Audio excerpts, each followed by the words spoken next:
Hi everyone, and welcome to the Texas Water Development Board's latest water and weather report. I'm Dr. Mark Wenzel, a hydrologist here at the agency, and today we'll be taking a look at conditions for our state at the end of February 2021. Let's take a look at some of the big water and weather headlines. Most noteworthy, February brought unusual amounts of snow and cold to Texas. Despite the snow and cold, drought conditions expanded and now cover 51% of the state. Statewide, storage in our water supply reservoirs is at 82% of capacity, about 3.5 percentage points less than normal for this time of year. And La Niña conditions, which are at least partially responsible for drought in Texas, are expected to continue through April, but dissipate later in the year. Let's take a closer look at the snow and cold Texas experienced in mid-February. At that time, a polar vortex, a large mass of cold air from the Arctic, traveled south across Canada and the central U.S. When that cold air made its way to Texas, it brought record low temperatures and snowfall. In degrees Fahrenheit, record daily lows ranged from 22 degrees in Brownsville to the minus teens in the Panhandle.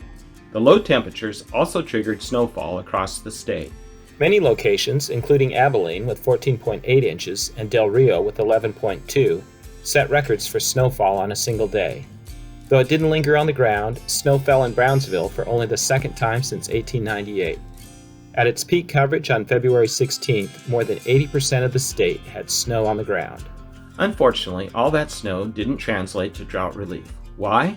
Because it's mostly air, it takes 10 to 12 or more inches of fresh snow to produce 1 inch of moisture.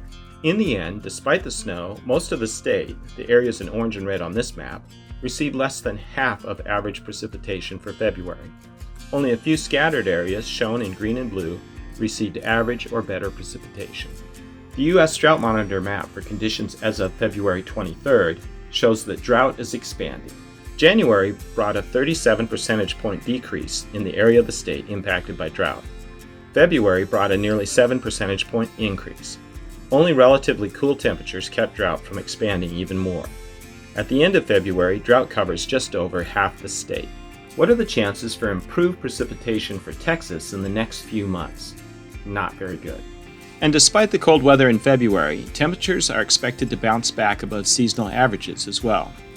As a result, the latest seasonal outlook from the National Weather Service anticipates drought expansion across all but the eastern edge of the state by the end of May.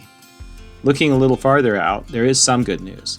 La Niña conditions that are at least partially responsible for drought in Texas are expected to dissipate after April. That concludes our report. Until next time, I hope you all stay healthy and safe.